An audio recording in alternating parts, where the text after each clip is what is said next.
If you attended high school in the US, you probably remember taking classes in subjects such as algebra, English, or biology. Like it or not, these courses are considered essential and must be taught to all students. Though the core curriculum in American high schools has been pretty standard for decades, some advocates are making the case for a new addition: personal financial education.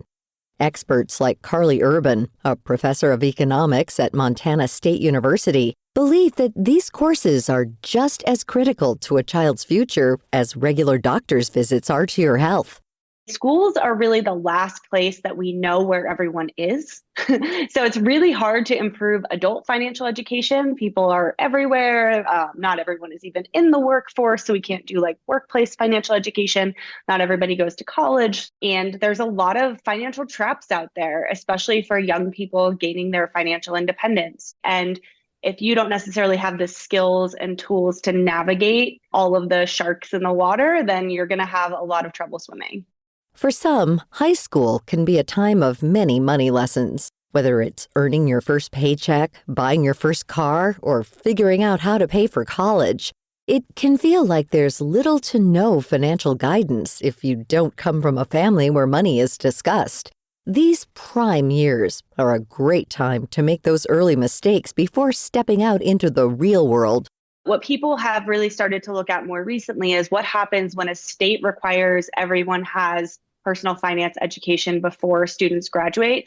And that research has really clear implications where credit and debt behaviors improve, right? So that means credit scores go up through at least age 22. Some research finds up to age 30. People are less likely to borrow with payday loans, which we know are like a horrible debt trap and really hard to kind of get out of that cycle of. And Urban says students who've taken a personal financial education class tend to make smarter decisions about student loans, too. But while most of the positive impacts don't show up until years later, other effects are more immediate. Yaneli Espinal, Director of Educational Outreach at Next Gen Personal Finance, says this course can help teenagers better understand the financial decisions their parents and family members make. The short-term benefits are just increased engagement. Like they just get engaged. They get hooked. They start paying attention more at home. They're like, oh, look at the budget that we spend on groceries. Like, and then they're just more conscious of the spending that they're doing, the things that they're asking their parents for. Like maybe it's not realistic for my mom to get me a new pair of Jordans every time I ask her, but like I'm not thinking about that if I'm not really considering the financial implications or, my mom's like other financial responsibilities besides me. So this class can make kids a lot more thoughtful and a lot more engaged in their home, as well as in their family's financial situation. Right now, only 26 states require public schools to teach a semester of personal financial education. In the other 24, it's either not offered or only available as an elective. The reality is that many public schools are stretched thin and have limited funding and resources to provide everything students need. Despite this, Urban has seen many schools in non-required states step up and rise to the challenge. The short answer is that schools have a lot going on. They're trying to do many things at once with small budgets sometimes. And I think we have seen a ton of momentum over the last decade. There's only actually about 6% of students in the US right now that are in schools that have absolutely no personal finance content whatsoever. So no elective, no requirement, not in another class, like not at all. And that's actually quite low. So that's kind of encouraging to me that, maybe we're in the right direction. However, having personal finance classes in schools is just one part of the equation.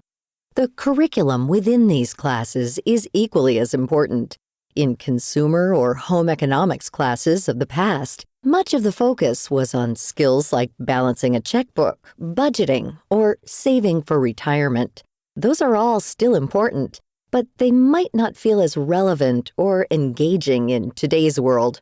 They're much more comfortable with banking digitally, online banking, and mobile banking, to be specific, right? Most of them are doing things from their phone, transferring payments using peer-to-peer payment apps. And so the focus is much more on technology and how it plays a role in the day-to-day managing of money, teaching students about online banking, teaching them about high yield savings accounts that are online, teaching them about the apps, how to know if you can trust certain apps and how to know which apps that look shady that you should not trust to put your bank information into there. According to a report by Next Gen Personal Finance, completing just one semester of personal finance education can provide a lifetime benefit of roughly $100,000 per person. For parents wanting their kids to get this head start, or for students eager to learn, Espinal encourages reaching out to your state's lawmakers. By urging your local government to prioritize financial literacy, we can push more states to make these courses mandatory. Reach out to your local lawmakers. Find out who are the members of the House Education Committee in your state and the Senate Education Committee in your state. This is stuff you could literally just do a web search. You could Google search Education Committee, Senate, Education Committee, House, and the name of your state, and you'll find out exactly which lawmakers are sitting on those committees. You find their emails, which again is all public information, or you can even tweet at them. You can tag them on social media. You can email them or write letters to their office, or even call their offices if you've got time, but just to let them know that you're looking at what the education committee is doing and you're not really seeing an emphasis and a priority on financial literacy education. And that's something that you think they should focus on and that you want to see them focus on.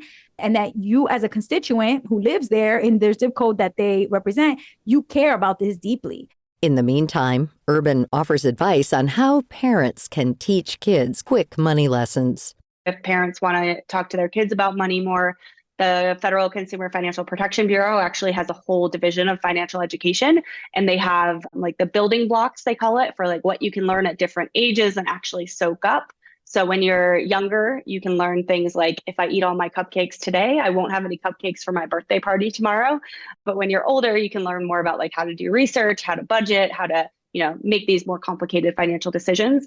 But you want to be really careful where you don't want to bring your kids into every single one of your financial stresses and like kind of pass along your trauma that you've maybe taken in from your parents and their parents and so on and so forth. So you don't want it to be like this awful, stressful thing. You want it to be like, hey, this is something we can accomplish and money can, provide us this great tool. To find out more about Carly Urban, Yaneli Espinal, and all our featured guests, visit viewpointsradio.org. For more behind the scenes, check out Viewpoints Radio on X, Facebook, and Instagram. This segment was written and produced by Grace Galanti. Our executive producer is Amira Zaveri. Studio production by Jason Dickey. I'm Marty Peterson.